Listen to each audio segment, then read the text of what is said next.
गेंदा सेठ अपने घर के आंगन में टहल रहा था। मुझे तो बहुत जोर से भूख लगी है। मेरी पत्नी को पता नहीं क्या हो गया है। मैं जब भी उससे खाना मांग रहा हूँ, तिनक कर दूसरे कमरे की ओर भाग जा रही है। इतना बोलकर गेंदा सेठ जोर से आवाज लगाता हुआ बोला, अरे सुनती हो? अरे कब से कह रहा हूँ कि भूख के मारे मेरा बुरा हाल हो रहा है, जल्दी से खाना लाओ। गेंदा सेठ की आवाज सुनकर उसकी पत्नी क्रोधित होकर बाहर आकर बोली, तुम्हारे पेट हुए से पेट में हमेशा भूख सवार रहती है, चाहे जितना भी खा लो, लेकिन तुम्हारी भूख खत्म नहीं होती। घर में राशन खत्म हो गया है। हाँ, अगर कुछ बचा है तो मैं और ये घर चाहो तो इसे खा सकते हो। अब ये क्या बातें कर रही हो तुम? कल ही तो तुमने राशन भरवाया है। हाँ, भरवारा है। महंगाई कमर तोड़ डाल रही है, इसलिए कल जो राशन मैं खरीद कर लाई थी उसे मुझे महीने भर चलाना है। इतना बोलकर गेंदा सेठ की पत्नी वहां से चली गई। इसने तो रसोई घर में भी ताला लगा रखा है। अब मैं क्या करूं? तभी सेठ के दिमाग में एक विचार आया। आज मेरा नौकर रोंदू भी नहीं आया, जरूर अपने घर पर होगा।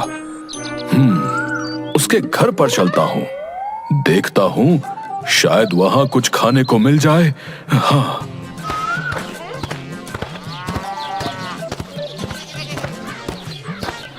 गेंदा सेठ रोंदू के घर पर चला गया। गेंदा सेठ को देखकर रोंदू डरते हुए बोला, आपका यहाँ आना कैसे हुआ? मुझे देखकर खुश होने की बजाय तुमने अपना मुंह क्यों लटका लिया? सेठ जी, आपको देखकर तो बारात में बज रहे गानों में नाच रहे लोग भी अपना मुंह लटका लेते हैं, क्योंकि वो जानते हैं कि अब उन्हें कुछ भी खाने को नहीं मिलेगा। बकवास बंद करो। अगर तुम्हारे घर में कुछ खाने को है तो मुझे दो। मेरे घर में कुछ भी नहीं है सेठ जी। मैं तो स्वयं पगार मांगने आपके पास आ रहा था, ताकि मैं पैसे लेकर कुछ राशन पानी भरवा सकूं। तभी गेंदा सेठ की नजर रोंदू के घर के बाहर बंधी हुई एक भैंस पर पड़ी। रोंदू, तुमने ये भैंस कब खरीदी भाई? सेठ जी, इसे भैंस कहकर इसका अपमान मत कीजिए। ये मेरे पिताजी की आखिरी निशानी है। इसका नाम राम प्यारी है। तो तुम्हारी राम प्यारी एक दिन में कितना दूध दे देती है? सेठ जी, मैंने कभी इस बात पर ध्यान नहीं दिया। जो भी हो, मुझे तुम्हारी ये भैंस बहुत पसंद आई। तुम्हारी इस भैंस को मैं कुछ दिनों के लिए ले जा रहा हूँ। ऐसा मत कीजिए सेठ जी। जब मैं अकेला होता हूँ तो राम प्यारी से ही बात करके अपना मन बहला लेता हूँ। कोई बात नहीं, जब तुम्हें अपना मन बहलाना हो तो मेरे घर आ जाया करना। गेंदा सेठ रोंदू की भैंस को लेकर वहां से चला गया और अपने आप से बोला, मेरी पत्नी अपने आप को बहुत ज्यादा चालाक समझती है ना। अब उसे इस भैंस के लिए चारा तो मंगवाना ही पड़ेगा, लेकिन इसका चारा मैं खा जाऊंगा और इसका दूध भी मैं पी जाऊंगा। वाह वाह वाह वाह वाह, मेरे तो दोनों हाथों में लड्डू है। भैंस को देखकर गेंदा सेठ की पत्नी बोली, अरे ये तो रोंदू की भैंस राम प्यारी है।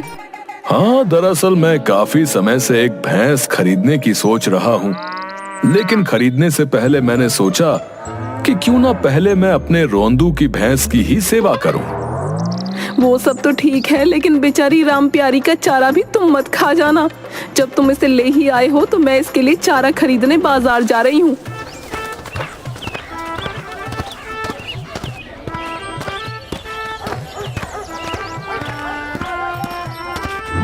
गेंदा सेठ की पत्नी भैंस के लिए चारा खरीद लाई।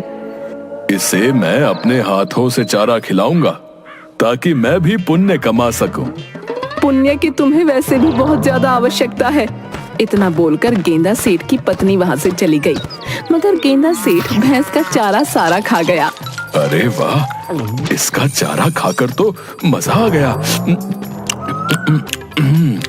कितना स्वादिष्ट था। इसे खाकर तो मेरी और ज्यादा भूख बढ़ गई भाई।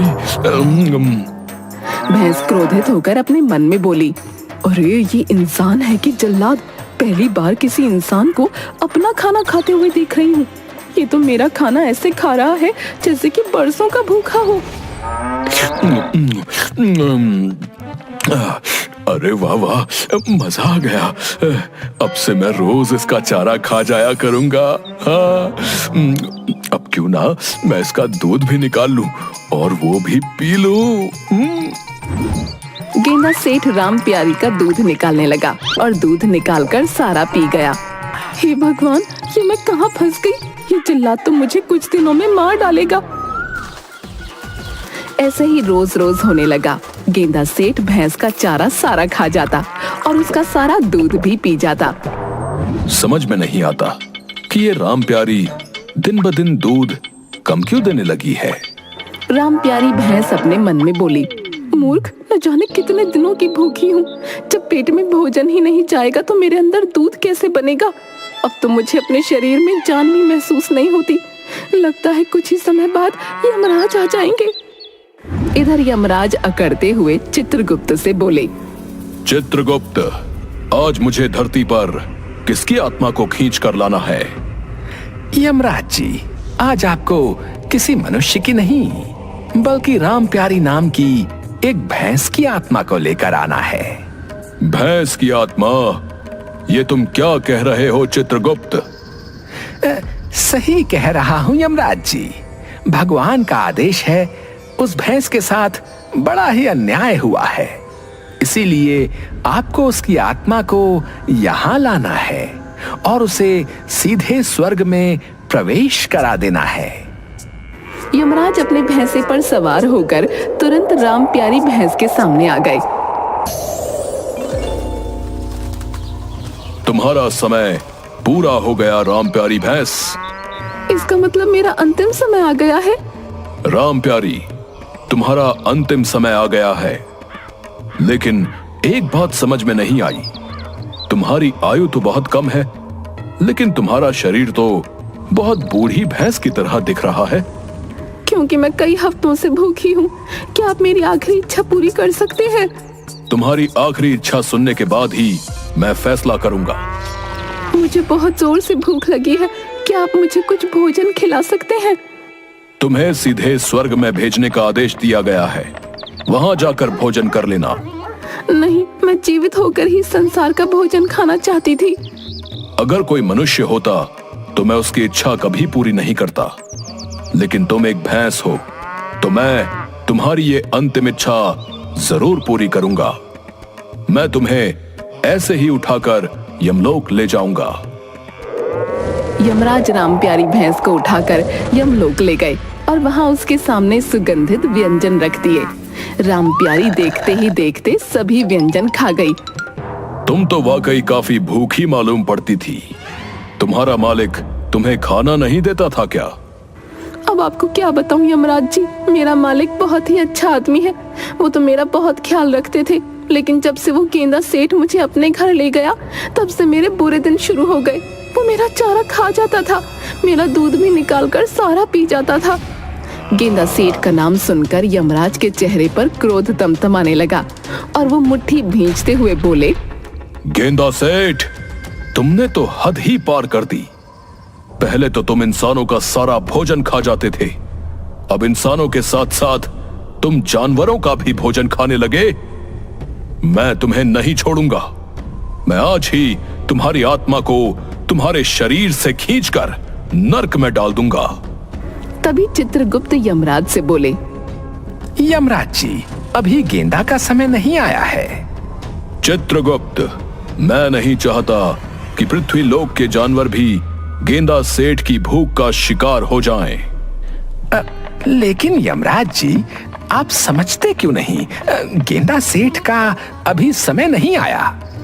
कोई बात नहीं, यम है हम जिसके पास पहुंच जाते हैं उसका समय आ जाता है।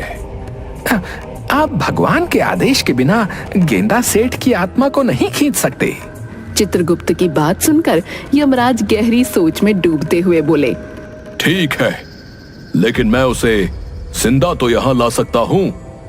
मैं उसे यहां जिंदा लाकर उसे अपने हाथों से पीटूंगा, तभी मुझे चैन आएगा।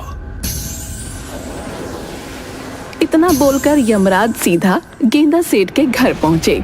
गेंदा आराम से खर्राटे लेकर सो रहा था। कैसे खर्राटे लेकर सो रहा है? इसके चेहरे पर लज्जा नाम की तो कोई चीज ही नहीं है। इसकी वजह से बेचारी एक हट्टी कट्टी भैंस मौत के मुंह में समा गई। इतना बोलकर यमराज ने गेंदा सेठ को झंझोड़ते हुए उठा दिया। यमराज को देखकर गेंदा सेठ डरते हुए बोला, यमराज जी, आप फिर से आ गए। मेरी तो 50 वर्ष की आयु और बढ़ा दी गई थी। हाँ, मुझे पता है। तो फिर आप यहाँ पर क्यों आए हैं? अच्छी खासी नींद सो रहा था।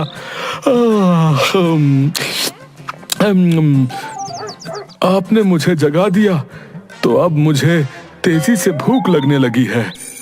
तेरी भूख ही खत्म करने आया हूं भुक्कड़। यमलोक में ले जाकर तुझे ऐसी मार लगाऊंगा कि तू जीवन भर भोजन नहीं मांगेगा। इतना बोलकर यमराज गेंदा सेठ को उठाकर सीधे यमलोक ले गए।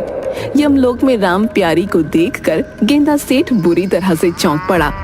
ये अच्छी बात नहीं है यमराज जी।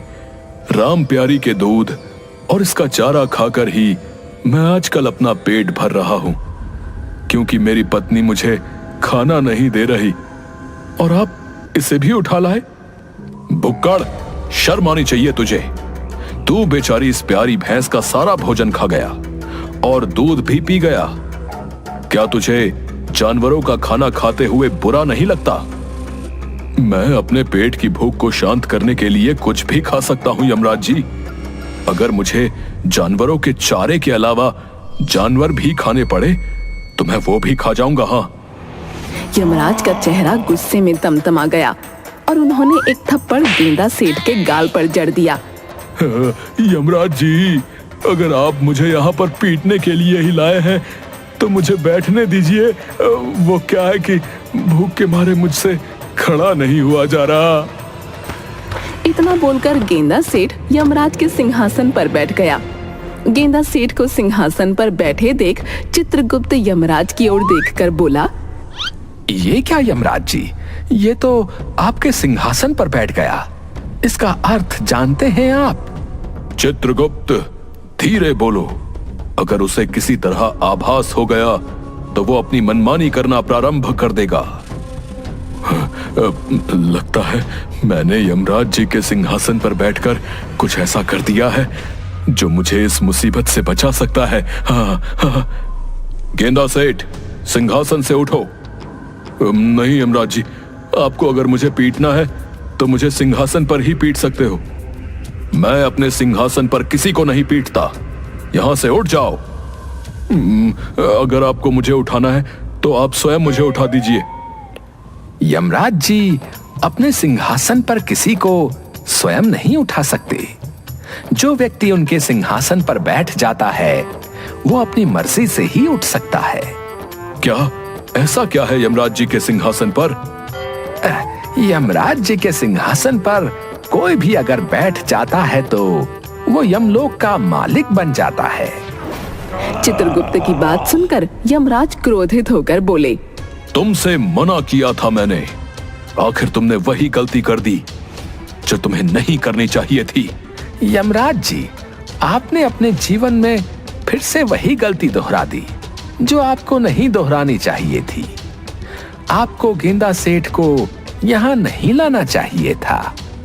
समझ गया। यानी कि अब मैं यमलोक का मालिक हूँ। जाओ, बहुत तेजी से भूख लगी है।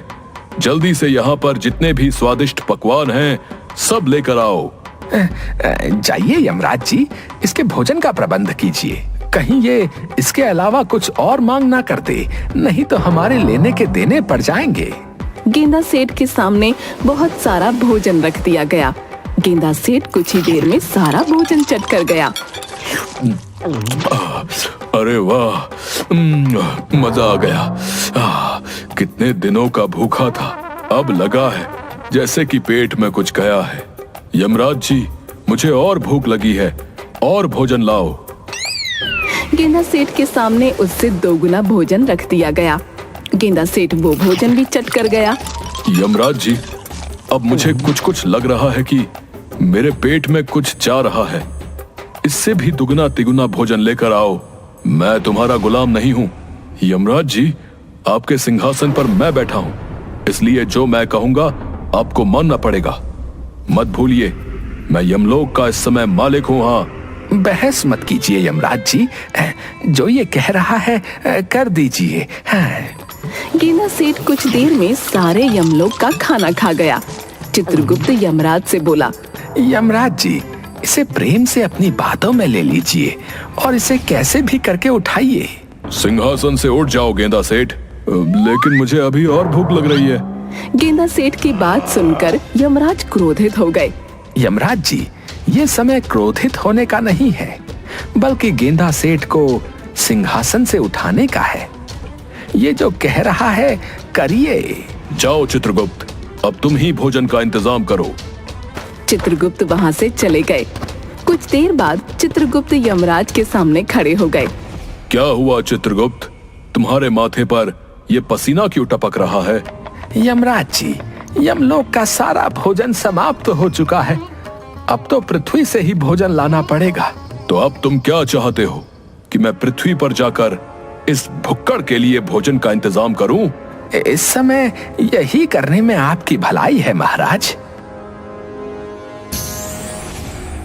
यमराज पृथ्वी पर वापस आ गए। अरे, इस समय तो पृथ्वी पर रात हो रही है। सभी लोग आराम के लिए सो रहे हैं। यहाँ के होटल ढाबे तो बंद हैं। अब मैं क्या करूं? लगता है मुझे राशन ही ऊपर लेकर जाना पड़ेगा। यमराज बहुत सारा राशन लेकर यमलोक चले गए। यमराज जी, ये आप क्या उठा लाए? आपको पका हुआ भोजन लाना था, मगर आपको भिंडी, आलू, ठंडा पनीर लाने की क्या आवश्यकता थी? चित्रगुप्त, पृथ्वी लोक पर इस समय रात है। मुझे जो समझ आया मैं वही ले आया। वो सब तो ठीक है महाराज, लेकिन अब इस भोजन को पकाएगा कौन? तभी गेंदा सेठ मुस्कुराते हुए बोला, जल्दी से भोजन बनाओ और मुझे खिलाओ। मुझे तो भोजन बनाना नहीं आता चित्रगुप्त। आता तो मुझे भी नहीं है, लेकिन कोशिश करने में क्या जाता है। चलो हम दोनों मिलकर भोजन बनाते हैं। चित्रगुप्त और यमराज दोनों मिलकर वहीं पर भोजन तैयार करने लगे। उनसे जैसा भोजन बना उन्होंने तैयार कर दिया। गेंदा सेठ वो सारा भोजन खाकर बोला, अरे वाह, भोजन खाकर तो मजा आ गया यमराज जी। चित्रगुप्त जी, आप दोनों तो बहुत ही स्वादिष्ट भोजन बनाते हो। गेंदा सेठ, मैंने आज तक कभी किसी के लिए भोजन नहीं बनाया, यहाँ तक कि अपने लिए भी नहीं। तो अब सिंहासन से उठ जाओ, एक शर्त पर। कौन सी शर्त? पहले आपको राम प्यारी को वापस भेजना होगा और इसकी आयु को भी दुगना करना होगा।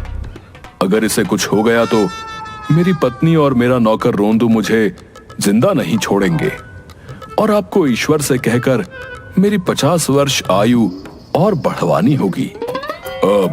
मुझे मंजूर है। गेंदा सेठ सिंहासन से उठ गया। यमराज गेंदा सेठ और राम प्यारी को पृथ्वी पर छोड़ आए।